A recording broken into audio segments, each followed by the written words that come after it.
shows, vehicle auctions, road tours, and more, culminating in the 30th annual celebration, the Amelia Concours d'Elegance. Details at ameliaisland.com/Concours Week. The North Florida TPO is committed to shaping our transportation future. We're focused on planning, funding, clean fuels, and new technologies for a vibrant, connected community. Learn more at northfloridatpo.com. Baptist Health is a proud supporter of First Coast Connect. Baptist Health, committed to building a healthier community for all of us. More info at 202-4YOU or baptistjacks.com.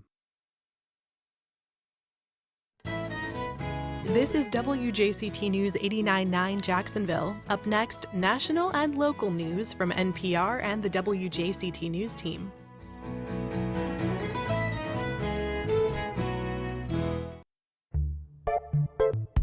Good morning, I'm Ann Schindler. On today's First Coast Connect, a fight to preserve the St. Johns County Jail where Martin Luther King was detained. We explore why some county residents believe the building should be saved. Then, 30 years and 150 romance novels later, we turn to Jacksonville author Brenda Jackson for some Valentine's Day advice. And Flagler College culinary students celebrate St. Augustine's cultural heritage at the city's annual Spanish Food and Wine Festival. Join the conversation. Give us a call at 904-549-2937. You can also email First Coast Connect at WJCT.org or tag us on social media. It's all ahead this hour after the day's news. Live from NPR News in Washington, I'm Corva Coleman. The Senate is expected to vote this morning on the nomination of Robert F. Kennedy Jr. to be Secretary of Health and Human Services. NPR's Selena Simmons-Duffin has more. Robert F. Kennedy Jr. is one of President Trump's most controversial cabinet nominations because he's built his personal fortune and reputation sowing doubts about the safety of vaccines. As health secretary, he will oversee federal vaccine policy. Kennedy faced opposition from the political right because of his past support for abortion rights and from the left because of his decades of espousing conspiracy theories about vaccines and also about HIV and Lyme disease and more. Democratic senators railed against his nomination for hours on the Senate floor yesterday, but he is expected to have enough votes to win confirmation today. Selena Simmons-Duffin, NPR News, Washington. President Trump says he talked with Russian President Vladimir Putin for 90 minutes yesterday. Trump says he is seeking to end the war in Ukraine, and he says he's going to meet Putin probably in Saudi Arabia, but he didn't say when. Trump also talked yesterday with Ukrainian President Volodymyr Zelensky. Defense Secretary Pete Hegseth is at a NATO defense ministers meeting in Brussels today where he praised Trump.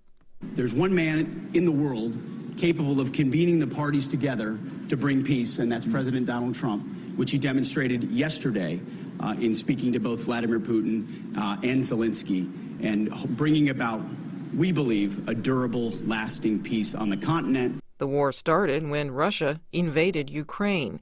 There's alarm in Europe that President Trump could try to settle it on Russia's terms. Ukrainian President Zelensky is warning no peace talks can happen without Ukrainian participation. European leaders are also demanding a seat at any negotiations. Relatives of 3 deported Venezuelan migrants who are being held at Guantanamo Bay are suing the Trump administration. NPR's Sergio Martinez Beltran reports the families are demanding that the government let the detainees have access to lawyers. The lawsuit was filed at the U.S. District Court in Washington, D.C. The plaintiffs say the Trump administration is thwarting access to counsel for immigrants in detention in Guantanamo Bay, Cuba. They also say the government is holding the immigrants incommunicado without access to attorneys, family, or the outside world. The American Civil Liberties Union, which filed the lawsuit on behalf of the families and 4 immigrant rights groups, says it wants to ensure immigrants can meet with lawyers. The Trump administration has said it's sending to Guantanamo the worst criminals. They are in maximum security there. However, some of those being sent to the barracks facility reportedly include migrants who do not have criminal records.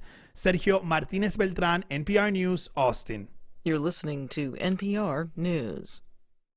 You're listening to WJCT News, 89.9 in Jacksonville. Good morning. I'm Stephen Ponson. It's now 9:04. FarmShare will be giving out food to food insecure individuals in Putnam County this week. The state's largest food bank will be in Interlochen and Willatka Friday morning starting at 9 for food distribution events at the Volunteer Fire Station on Kennedy Avenue in Interlochen and at the Willatka Town Hall. The events are drive-through only, so you will need a vehicle to receive fresh produce and non-perishable canned goods.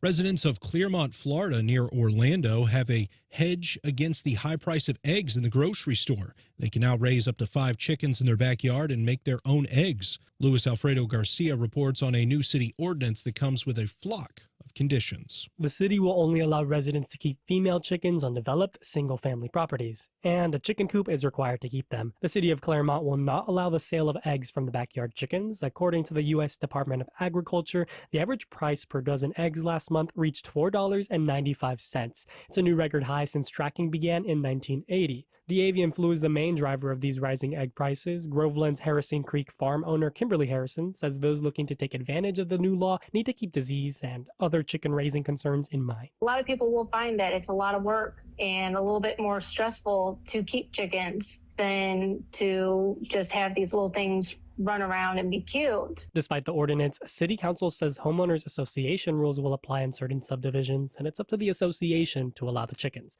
I'm Luis Alfredo Garcia. Rain in the forecast today in Northeast Florida. Support for NPR comes from NPR stations. Other contributors include Lilly Endowment, a private foundation supporting NPR's coverage of religion and spirituality, and Jarl and Pamela Mohn, focusing on civil liberties, foster youth, public radio, and the arts. Today, the only time Martin Luther King Jr. was ever arrested in Florida was in St. Johns County.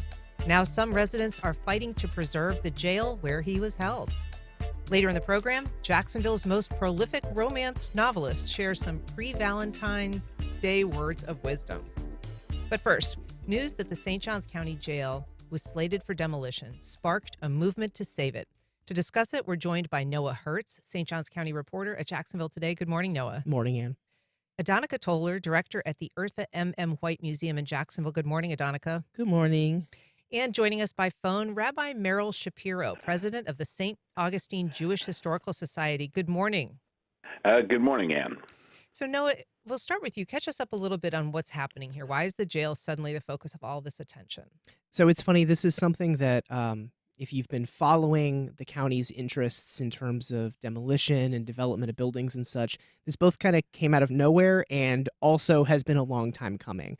The county has kind of been talking on and off. There's been mentions. I'm not even sure I can call them whispers. There's been mentions about how the sheriff's department wanted to get rid of this old building, this historic building that is tucked away in their administrative complex. But there had never been anything formally filed, until it became clear just in the past week, just in the past month, that the county's Cultural Resource Review Board was supposed to discuss the potential of demoing this old jail building that was built in the 1950s and utilized up through the 60s when civil rights activists were jailed there. Now, the thing that irked a lot of people is that the sheriff's office had asked the county to demolish this building, and the county submitted a request for a quote to demolish this building back in November, long before it came to the Cultural Resource Review Board, which is, as I've heard from the folks at the county, standard operating procedure. This was just them doing the thing they normally do, getting quotes, moving forward like normal. But this irked a lot of people who thought that, this came out of nowhere. There was no discussion yet at the formal county commission level, nothing where people could really weigh in on it until it reached this board where they were going to discuss the merits of demolishing this old building. And this jail obviously is sort of defunct right now, this building. Can you just sort of describe what its physical properties are? It dates to 1952, is that right? Yeah. So you're driving into St. Augustine, you're going down Lewis Speedway. On the right side of the road, if you're driving into town, there is a couple of these little stout, greenish, rectangular buildings that make up the St. Johns County Sheriff's Office administrative complex. And if you didn't know it was there, you wouldn't notice it because all the buildings kind of look the same in this complex. But tucked in between a couple other ones, there is a building that is marked. It's there, I believe it says Administrative Annex. It's the jail annex on there. And on this building, there are multiple historic markers. There's one from the Accord Freedom Trail who are some of the individuals in St. Augustine who've worked really hard to preserve really important landmarks that relate to Black history in St. Johns County. And then there's another plaque that indicates, that it was built in 1952, the name of the architect, who was on the county commission at the time. So it really is it's a historic building. It was used. Now, I say historic from the kind of layman's use of the word. I think it would be the sticky part becomes the fact that it's not on any kind of National Historic Register. It's not on any kind of formal list of historic buildings, meaning that until the county does what they are in the process of doing, which is obtaining all the documents that relate to the building of this, that all the things that go all the way back to when the architect was working on it, there is nothing, as the county would say, technically historic about it, even if it has ties to lots of really important parts of St. Johns County's history, like the arrest of Martin Luther King Jr. when he came in the 1960s. Well, let's talk about that, Adonnica. I mean, what is the history when it comes to the Reverend King, his arrest, and being placed in this jail? What's the significance? So the significance of this jail is that it is actually like the centerpiece of a whole bigger picture that people are not aware of.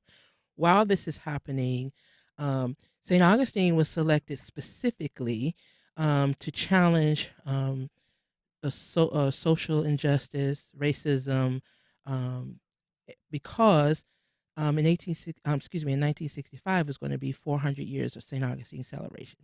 St. Augustine also was a major tourist attraction for Northerners, and also racial tension was just really hot in St. Augustine, and so it was part of the process of challenging racism and prejudice in the United States.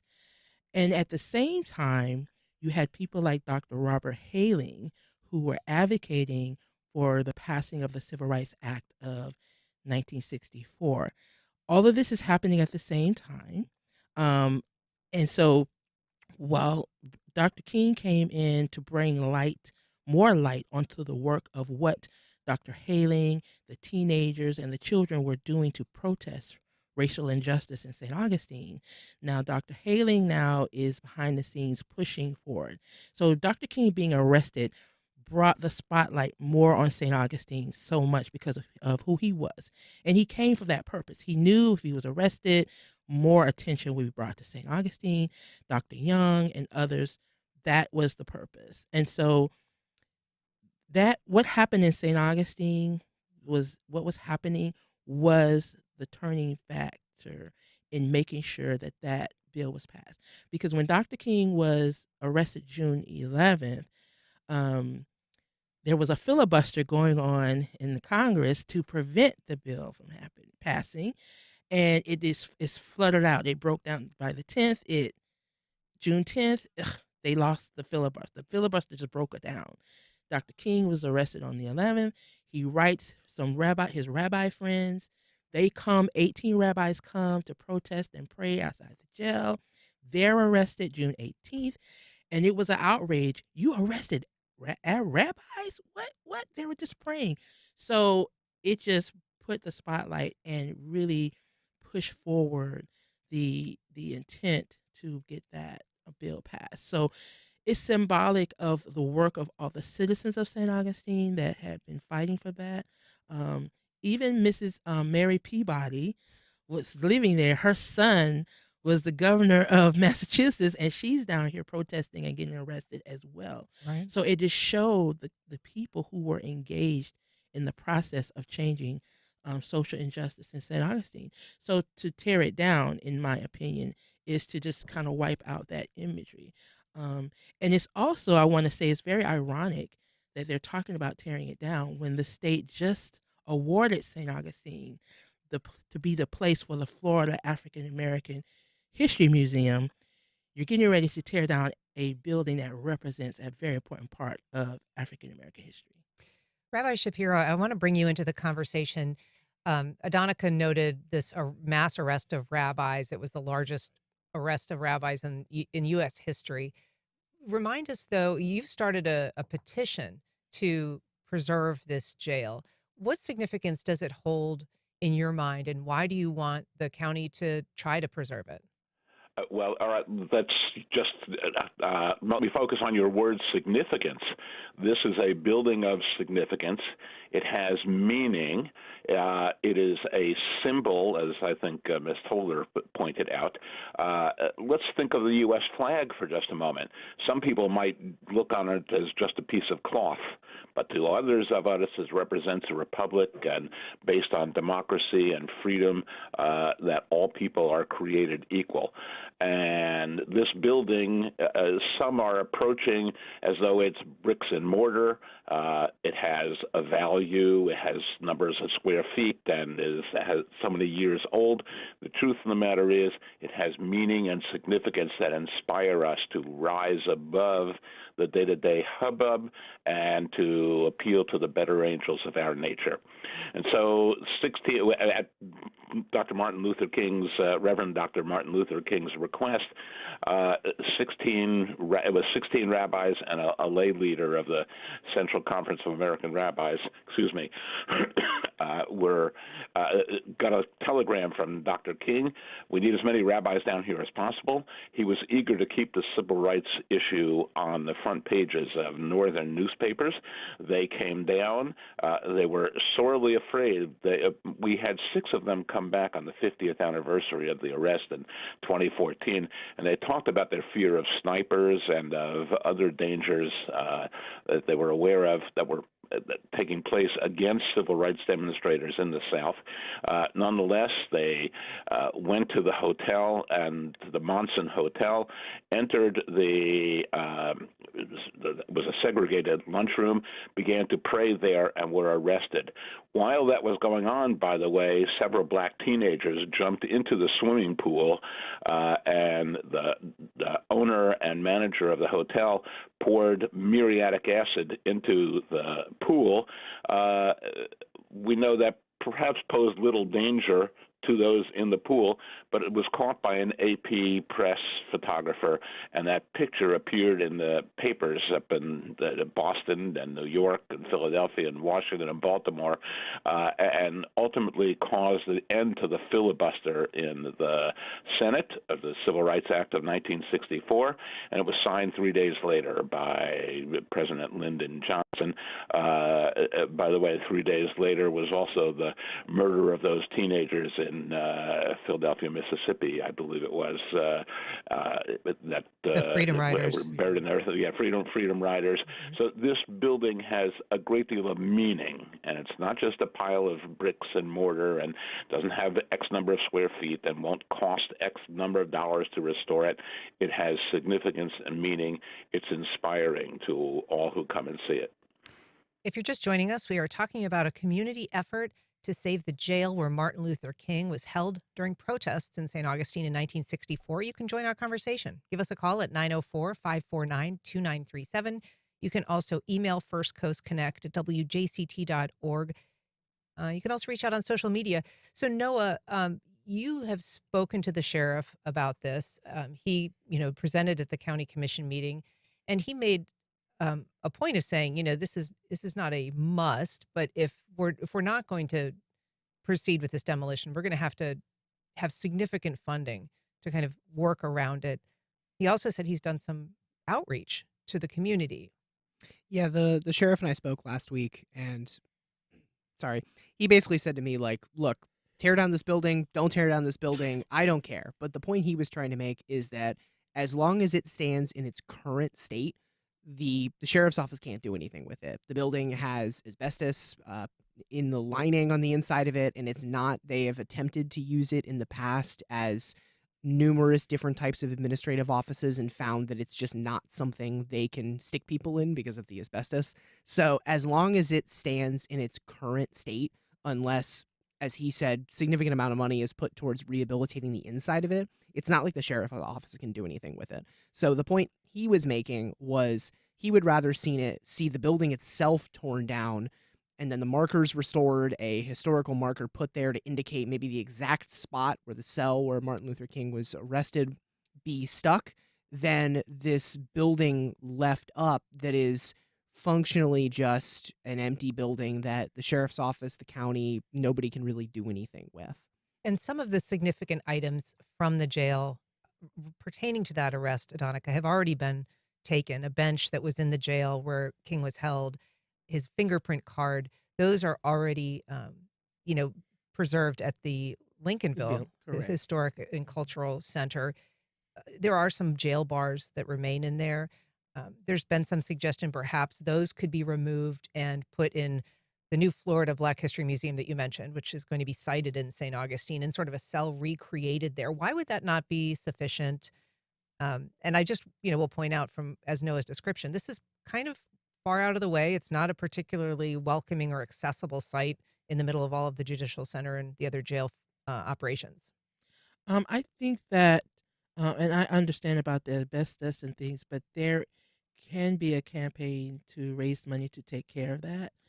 And with people knowing what it is, how important it is, people will make a special trip to that. I think that they will be inundated because I think the jail that people visit St. Augustine, that's in St. Augustine now, it's always people are always visiting it. And so with this significance of Dr. King and the citizens of St. Augustine who fought so that every citizen had equal right, equal justice in this area. It would recoup the money that would take to preserve it. Um, and having a marker, and I understand that having the marker, but it's not the same of the figure, actual building being there.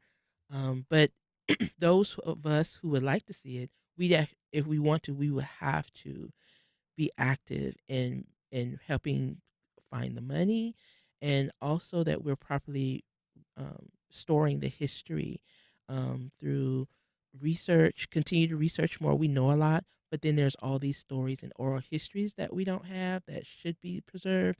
That's going to keep the story alive. So it's more than just keep it up. And I agree, but we can't just say keep it up and then we don't take the steps and come up with strategies to help preserve it.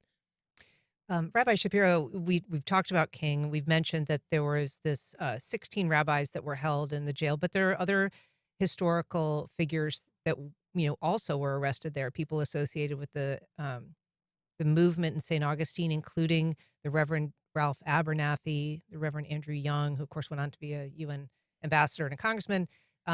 So there are a number of other people that were held there, and for that reason, there are, I think, other potential ways to, I guess, communicate its significance. But what do you think, practically speaking? I mean, based on what response you've gotten to your petition, what kind of community support are you seeing?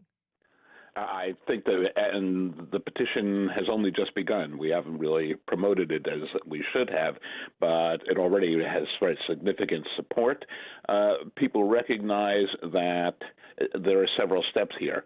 The first is to preserve the building. What we'll do with the building afterward is another matter, but once it's demolished, of course, it's gone. That's an irreversible action.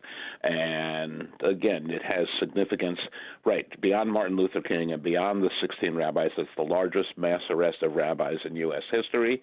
It has so much more meaning, and people, we hope, will come. By the way, the St. Augustine Jewish Historical Society is already planning to have an activity there on actually June 18th. Each year we gather and read the letter that was written inside the jail that spoke of the moral imperative of all people to stand up for justice, and that, as Martin Luther King said, injustice here in St. Augustine is injustice everywhere, and everyone's affected. We hope to call attention to that. This building will help us call attention to it. Once it's demolished, it's gone, and it cannot be undone. To come and stand where there's a plaque, and once at this spot there was, is just not as effective. And there are alternatives to whatever the sheriff wants to do with this property. We'd like to examine the alternatives and leave this very important building, a very meaningful building, very inspiring building, intact for us and for our posterity, for future generations. All right, I want to take a couple of calls. We've got a call from Richard on the north side. Good morning, Richard. Go ahead.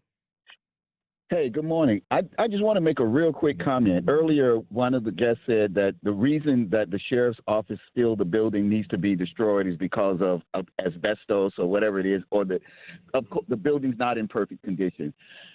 As far as African American history goes, that would be like white America saying, let's throw away the Liberty Bell because it has a crack in it. We've got to find a way to restore and hold on to Black history and make Black history just as important as white history, because it's not Black history, it's American history. Thank you, Richard. Appreciate your call. We've also got a call from Daryl in St. Augustine. Good morning, Daryl. Go ahead. Yeah, good morning. They moved the decoy house that Martin Luther King was supposed to stay in. It was shot at.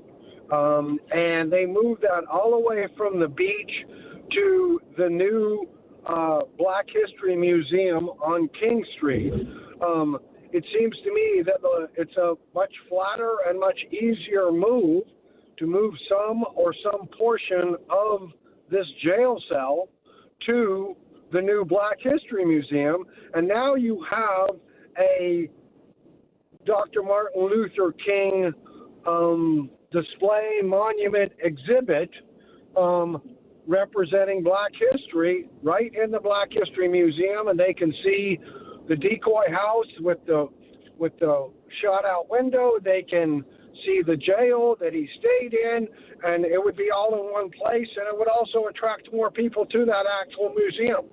Thanks, Daryl. I mean, is that an acceptable solution, Adonnica, when it comes to, preserving a place? Does it have the same significance if it's moved?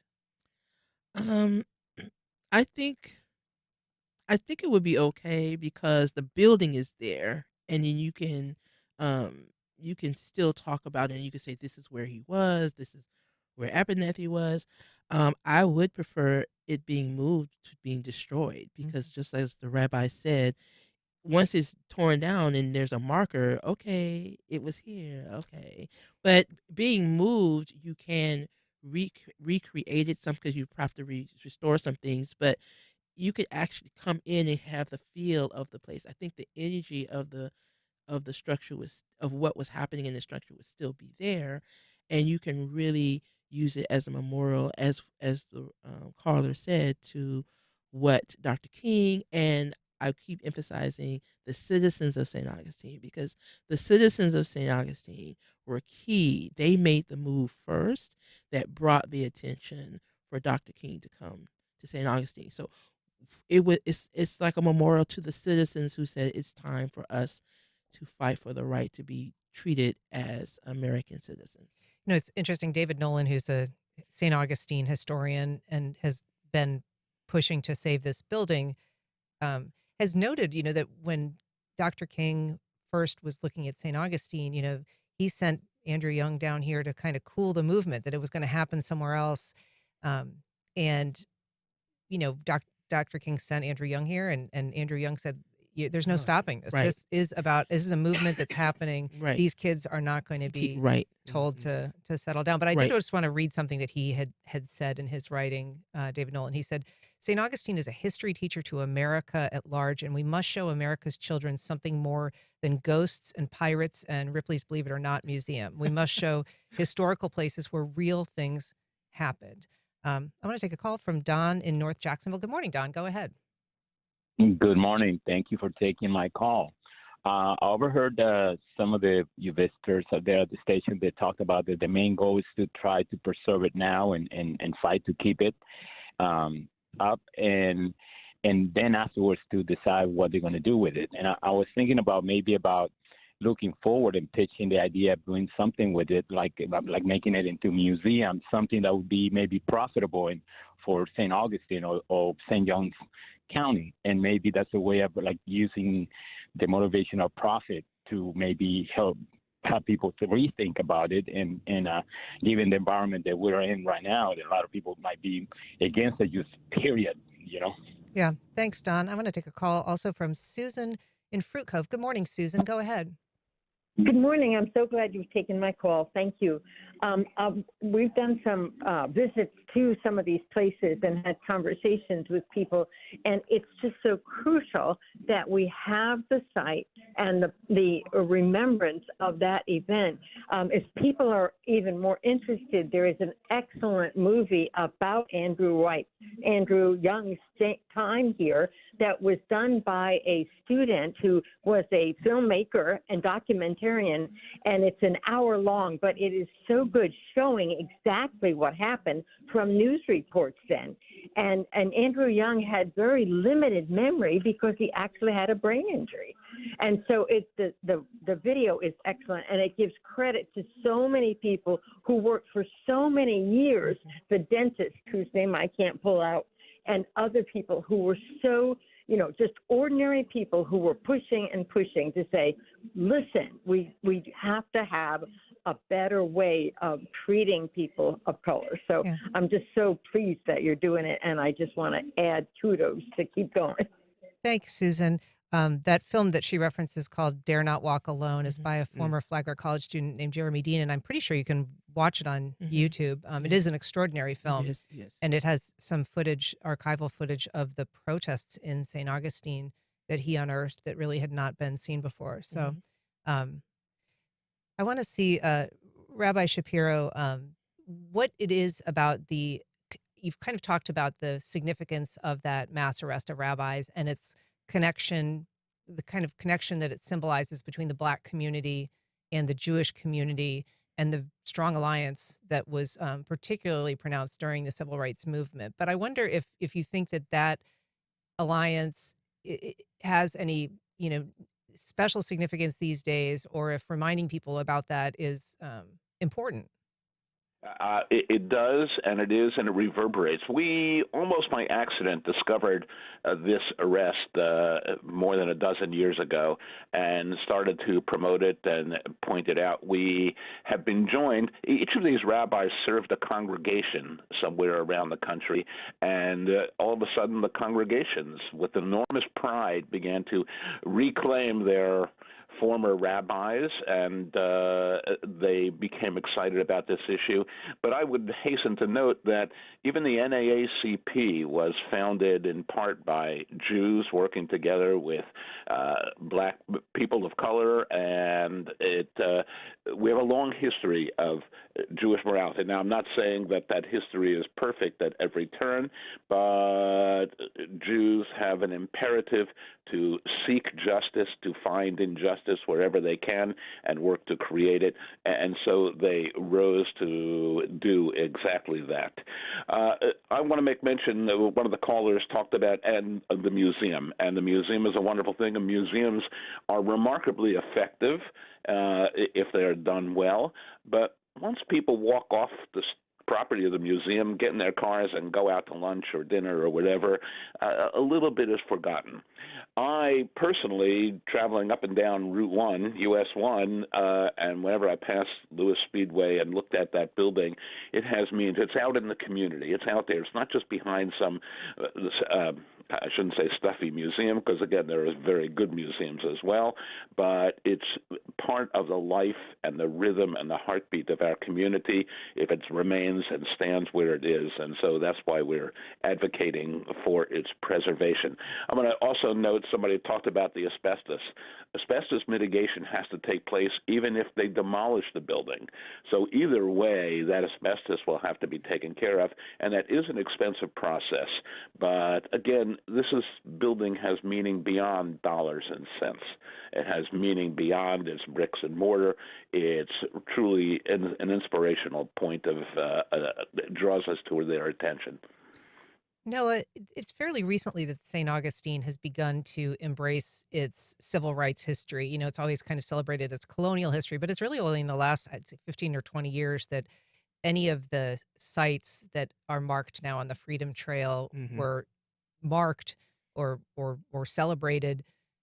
And there also have been some difficult periods even recently surrounding race. There were some violent protests during the Confederate monument removal in downtown St. Augustine. There was a lynching memorial that was created and then immediately stolen. And, is there a sense that there might still be reluctance to celebrating some of these or kind of highlighting some of these moments in St. Augustine history, or does it feel like there's a universal belief that that is a good thing to do?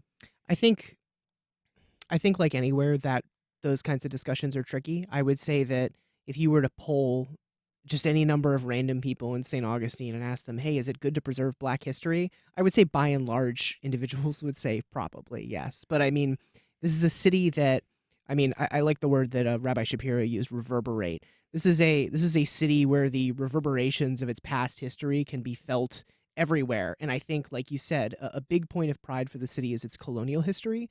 But I think all it takes is just taking an extra beat to look around, and it is not hard to see the reverberations of much more recent and darker and trickier to reckon with history too. I mean, we talked about the Monson Motor Lodge, this important fixture of the events of the civil rights movement when Dr. King and when Dr. Haling and all these people were in St. Augustine. Which was also where the swim-in happened. Exactly. And that building's gone now. I mean, that building is now a Hilton Hotel. And if you want to see the historic marker that Rabbi Shapiro holds a really fabulous little event at every year marking some of these events, if you want to see that marker, you have to go into the parking lot of the Hilton Hotel and walk around all these cars where people are pulling bags out to go check into the hotel to kind of actually look at this marker that is there. And so I hear when people say, it's tricky to just have a marker and it doesn't always draw the attention that people want for these kinds of things. But, there's still a fairly prominent or vocal, I guess I should say, push against these kinds of things in St. Augustine. I mean, just last month, there was a group of the local Proud Boys cell, the ancient city Proud Boys, who gathered in the middle of the plaza in downtown St. Augustine, that was formerly referred to as the slave market, but is no longer referred to as that, and kind of held an event for January 6th, recognizing some of the folks who were arrested during that event. And so there's a push and pull locally. There's definitely a push and pull, and you can say, we talk about the important history of St. Augustine. It really can't be understated how integral St. Augustine was during the civil rights movement and how violent some of the events got there, too. Yeah, I think that is something that we commemorate Adonnica, the history, the civil rights history, but we do sometimes, forget about the violence that happened there. And it's important to note that the people who experienced that, including Dr. King and Andrew Young, described St. Augustine as one of the most violent places, or the most violent place that they had ever been. And some of the rabbis who were there also said, they had, at least one of the participants, I think he was a lay participant, said that St. Augustine, that even though he'd been in World War II, that St. Augustine will long be remembered as a symbol of Klan-dominated hatred. And so, encapsulating that history is sometimes a more difficult pill for people to swallow. And I've always said that until America really addresses the race issue, I mean, some people will say, "Oh, let the sleeping dog lie," but the dog is not sleeping; it's still active. It now has changed form in politics. It has changed form in education. It's not so blatant. So whereas 50 years ago, we could not be sitting here together like this. There was no way. But it's still evident because it's in the minds of people. And it's in the hearts of people who feel that it's not important. The idea that they would have a celebration celebrating January 6th at the site where human beings were sold, they were deliberate in doing that. It wasn't by accident. They were making a statement that they didn't care about that, and this is what they are representing. And so when we're talking about a country that's supposed to be a melting pot, we're not melting very well together, and we're not respecting each other the way we should. And many people do not want to hear this. They don't believe this, but America, its economic growth, its economic wealth was built on the backs of enslaved Black people. And it's a conversation they don't want to have, but it's the truth. And until that is faced, there are companies that exist today that exist from that work. Cigarette companies, banks, insurance companies that benefited from being part of that slavery enslavement that are existing today, and it's on the backs of those individuals who never got paid for the work that they did. It never was passed down to their children. So there was no wealth transfer, generational wealth transfer. So it's a very touchy subject that we have to address if we're really going to be the America we say we are. Well, we're going to have to leave it there, but we will continue to monitor this issue. Noah Hertz, Adonnica Toler, and Rabbi Merrill Shapiro, thanks so much for being here. We appreciate it. Thank you very Thank much. And thank you for calling attention to this important issue. Up next, Jacksonville's most prolific romance author shares some pre-Valentine's Day words of wisdom. Well, after 30 years in the romance novel business and 150 titles, Brenda Jackson knows a little bit about love.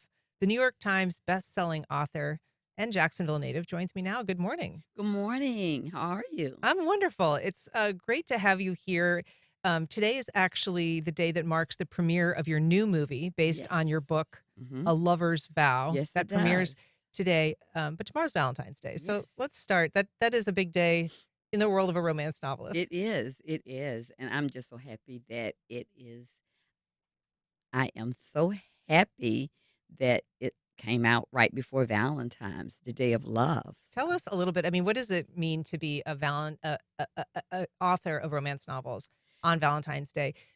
Do people turn to you, your readers, for advice about their love lives? Oh, well, really not advice about their love life, but just advice mostly about just things in general.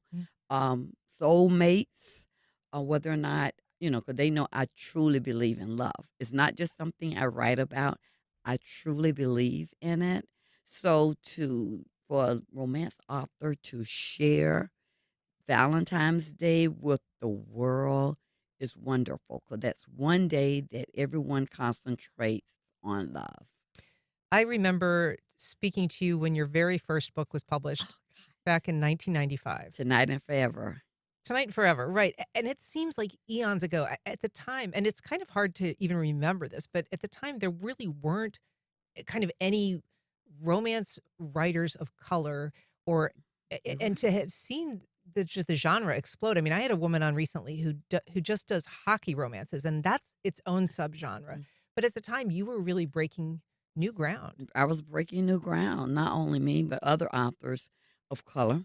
We were breaking new ground. And now our books are everywhere, and they're shared by women and men of all races, gender. So they're all over the place, and I'm glad about that. You have written, as I said, 150 books. I can't imagine how you produce that much, but I'm also curious how you keep it all straight. Do you have like a database so that you're not revisiting themes or plots or duplicating character names? Oh, yeah. I keep up with all my character names. I use a baby book to come up with the names, friends' names, baby names of friends, and databases, yes, because I write about, right now, I'm currently up to 8 different series. My first series, The Medeiros Family, will always be my special series, but I know my characters, and I'm not what you call a pantster. I write by the seat of my pants. I don't do any outlines or anything, but I have to refer back to old books. So I'm religiously going back, rereading my novels to see what I said in the last book to make sure I'm consistent. And before you came back here, we were talking out in the green room, in a really interesting conversation. One of your faithful readers there, remembering along with you all of these characters from this one family, because you do develop these over years, these complex families with their offspring, then taking on roles and becoming adults themselves. And it is a journey that your readers really seem to join you on, talking about these characters almost as if they know They're them. real, because to them they are real. They're family, and I think that's why I enjoy writing about family, because I have a big family on my father's side and on my mom's side. So I bring to the table not only my belief in love, but my belief in family as well. Tell us a little bit about your belief in love, because you've been married to your high school sweetheart, I believe, for what, 44 years? Yes, we were married 42 years before he passed away. And I'm then, sorry, I didn't realize. thank you, in 2013. And we dated 5 years before we married. So we were together 47 years. I still wear my Going Steady ring that he gave me when I was 15. So you can imagine how old this ring is now. But I just believe in love. I knew when I met him at the age of 14 that, yeah, I'm going to be his wife one day. He didn't believe it, but I knew it. And so I believe in a soulmate. I knew he was my soulmate. And I credit him with giving me a reason to write romance and love. You did all of that while working full time. You have 2 sons that are now grown. When in your day did you write? What was your habit? Oh gosh, I worked at State Farm Insurance Company as part of the management team. I would get up 3 o'clock in the morning. Oh gosh, that was the best time to write. And then after I wrote something, then I would get ready and go to work. In the afternoon, I would pick up the boys, do all the family stuff, do anything I needed to do. And then when everybody went to bed, I would edit. I'd take an hour to edit all my stuff that I wrote that morning. And so then the next day, I would get up and do the same thing. While I was working at State Farm, I had written 50 books. BET had made one of my books into a movie. I made both the New York Times and the USA Today bestsellers list while I was working at State Farm.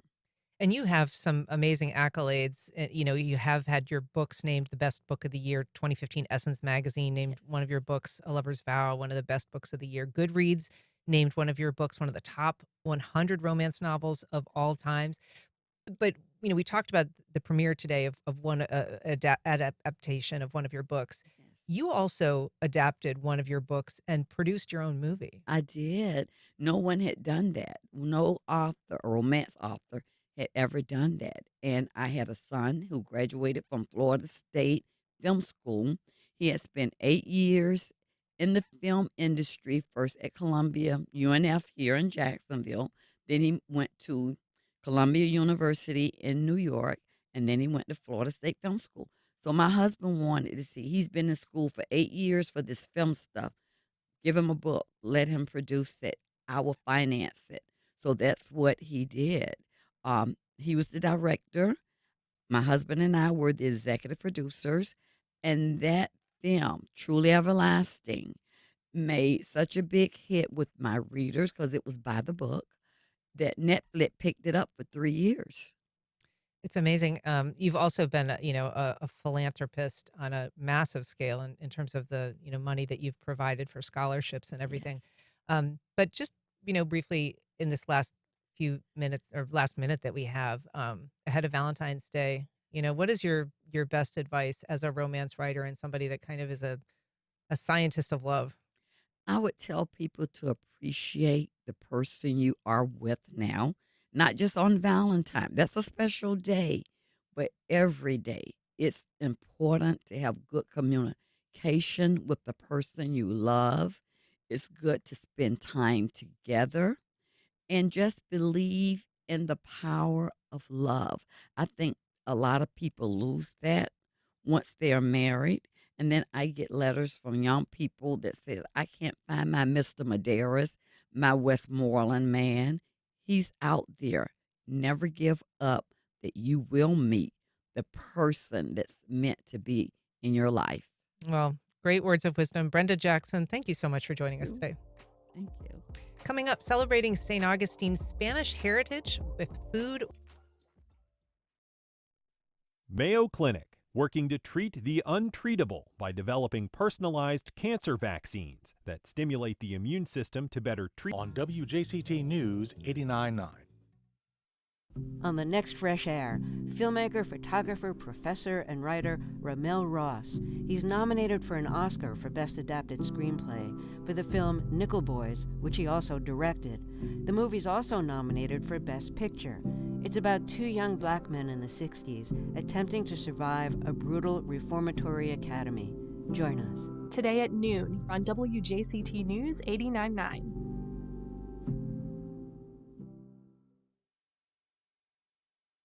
Schools are meant to provide opportunity for all children, no matter where they come from or what they look like. But many come up short. Is that a feature or a bug of our education system? We talked to writer and educator Eve L. Ewing about the goal of American schools over time and what they've meant for Black and Native children in particular. The history of America's schools. That's next time on 1A. Today, starting at 10 on WJCT News 89.9.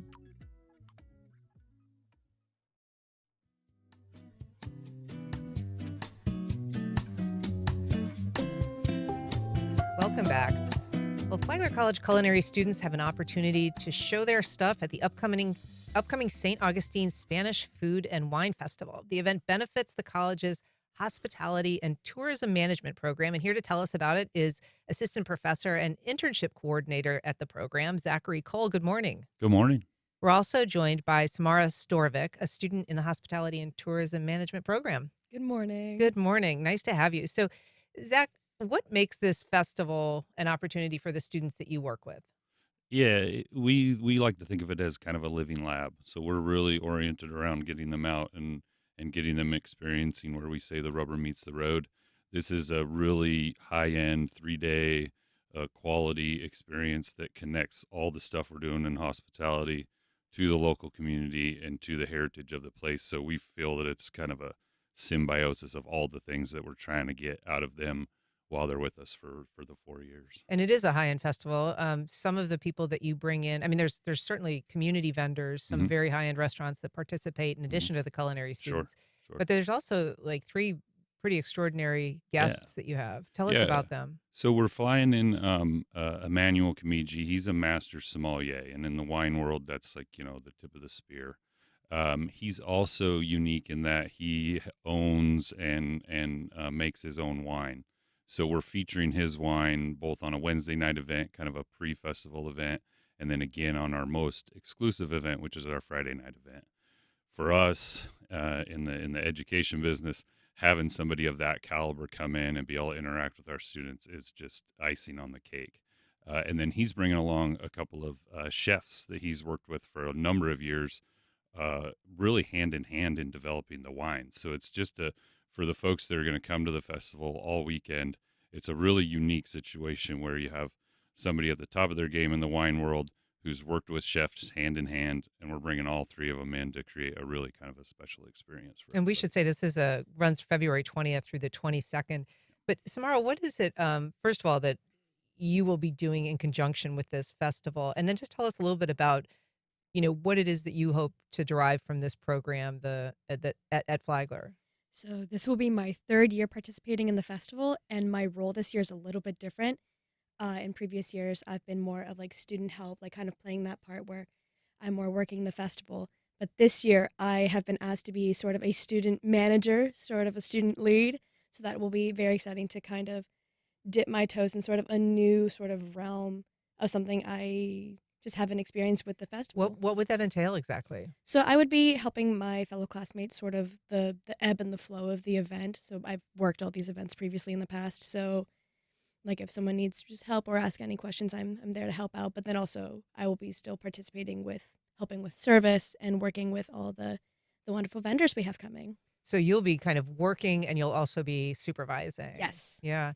And so you're a junior now in this program. Yes, I am. What is it that you want to do? And you are currently doing some planning and events already, right? Yes. So currently I work at the Treasury on the Plaza wedding venue. It is a very gorgeous venue in downtown St. Augustine. And we occasionally work at the Leitner Museum, which is a venue for the upcoming festival.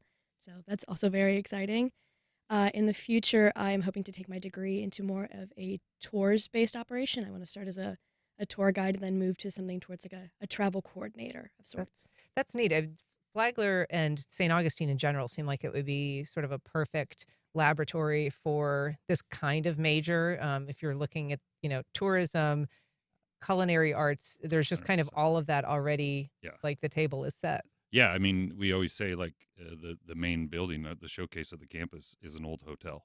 It starts there, and we don't really have to go more than across the street to be able to interact with some really high-level professionals that do what we do. So it's a luxury just being there. Being able to teach there is even more of a blessing.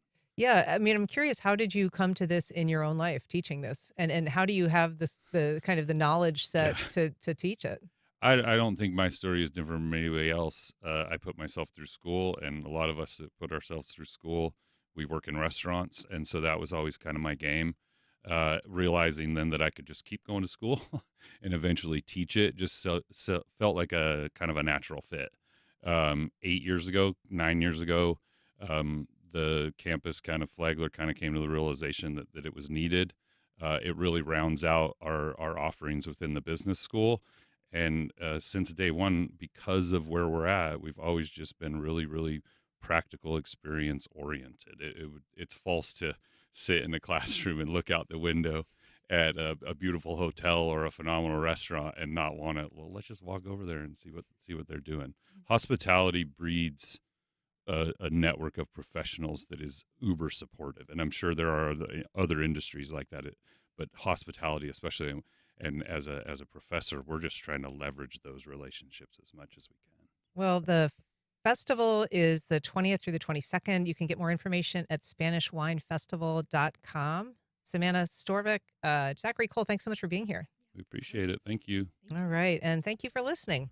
If you missed anything, you can catch our rebroadcast tomorrow. You can catch our rebroadcast tonight at 8 o'clock, or you can find our entire archive on your favorite podcast platform. Join us tomorrow when we discuss everything from digging jacks to Nights of Lights overload in St. Augustine on our Friday media. Support for First Coast Connect is provided by Baptist Health and the North Florida TPO. Baptist Health is a proud supporter of First Coast Connect. Baptist Health, committed to building a healthier community for all of us. More info at 202-4YOU or baptistjacks.com. The North Florida TPO is dedicated to transportation planning, funding, clean fuels, and new technologies for a vibrant, resilient, and connected region. More information available at northfloridatpo.com. The Jacksonville Music Experience presents the JME Soundstage Series, featuring Shannon and the Clams, Raw Hill, Levitation Room, Ghost Funk Orchestra, and a lineup of local and regional artists. For ticket information and more details, visit jacksmusic.org/JME events.